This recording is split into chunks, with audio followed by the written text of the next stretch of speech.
Can I throw you another one from left field or maybe right field, if you'll take the pun, which is birthright citizenship. Again, we didn't prep you on this, but it's just in the news. And, being a knuckle dragging right winger, amateur historian, just think the Constitution is meant to be understandable, plain language.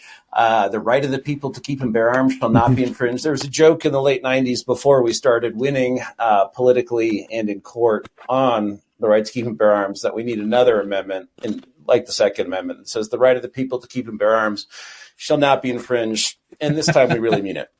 With birthright, thank you for laughing. With birthright citizenship, I just never gave it much thought. I thought, it says, if you're born here, then you're an American. But you see these things like Chinese who will sort of manage to be here just for the sort of 6-week window in which they may give birth. Birth tourism and things like that. And there has been a move. I think it's emanated from parts of the new right. I know my friend Michael Anton, who was a teacher at Claremont and had destined for policy planning at the State Department. God bless him, dealing with those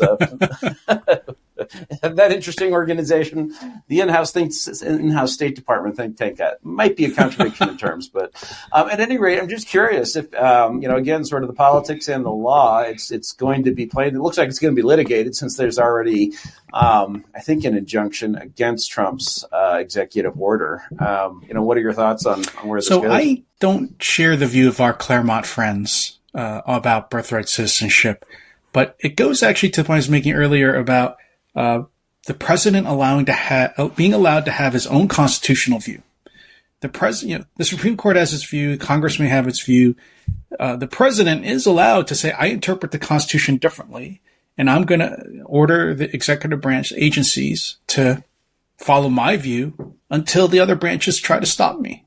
This was Lincoln's view, amongst others. It was Andrew Jackson's view, Teddy Roosevelt's view, George Washington's view of the presidency. And so I think that's what Trump is doing. I don't think he's going to win in the end.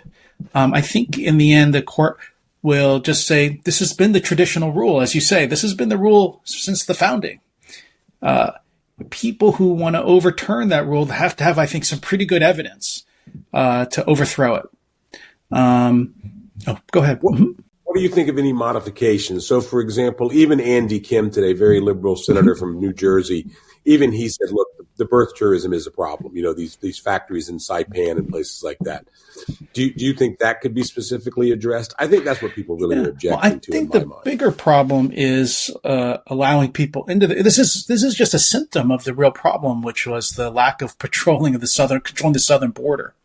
So if you look up the numbers, this is maybe last year, I think the estimate was there were 150,000 babies born in the United States last year who did not have citizen or green card holders as parents.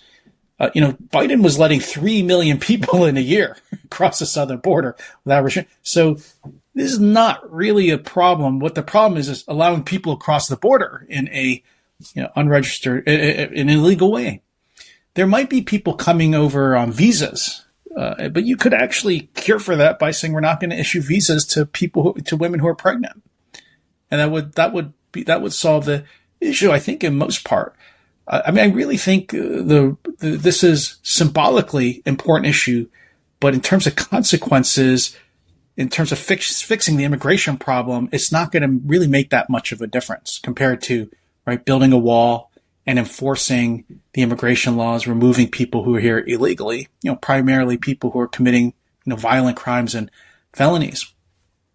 The interesting thing about the constitutional issue that you mentioned is the text. I don't know. It seems, and this is why we haven't had a different rule. The text seems pretty clear. It says, all persons born or naturalized in the United States and subject to the jurisdiction thereof are citizens of the United States. So, people who have the contrary view, like Michael Anton and our friends at Claremont, they say subject to the jurisdiction thereof. That phrase means your parents have to be citizens. This is not the way this language has ever been read and wasn't understood that way. In fact, it's a very strange way to say, and your parents have to be citizens. They could have just said, your parents have to be citizens. So actually, if you look at the history, that phrase, you're born in the U.S. and subject to the authority of the U.S., The biggest group of people who didn't fall into that category were Indians. Because at that time, Indians were considered under our law to have their own sovereignty, and they were not considered subject to our power until much later. So this clause, for example, excluded members of the Foreign Diplomatic Corps, and this just seems silly to us now, but back then, right after the Civil War, they worried about it. It also applied to the members of occupying enemies. So if like Germany invaded the U.S. and their soldiers had kids, they would not be citizens. They would not, because they were not subject to it. So these were actually real world problems back in 1868. Indians, they just fought the Civil War, foreign enemies, foreign diplomats. So that's what that subject to the jurisdiction of language means. But it's an interesting thing. The Supreme Court upheld this in 1898. President Trump he said, I think that Supreme Court decision is wrong. And he's entitled to say, okay, we're not going to give out passports. We're not going to recognize citizenship for these babies. And he's going to, get a case. It'll probably be, as you said, there's a federal judge just today enjoined it, the order. It will get up to the Supreme Court fast. And maybe that's what Trump wants.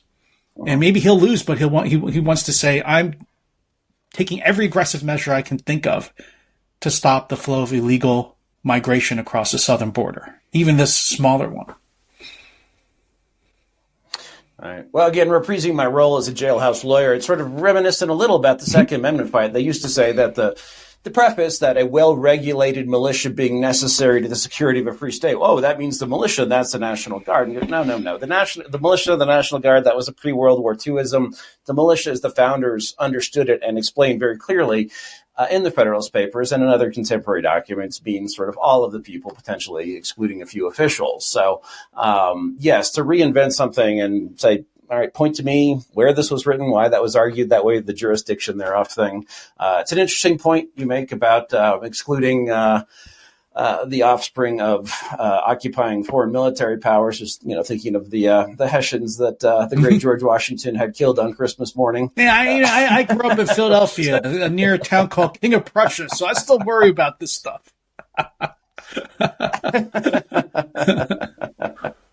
I just think it's fat. I mean, the one thing is I do. It's kind of obnoxious to me. I mean, that nobody wants to go out. I mean, this should be exciting constitutional battles. Yeah. We're having debates and things like that. It's amazing that the discourse on our evening TV is such that, basically they take it right down and talk.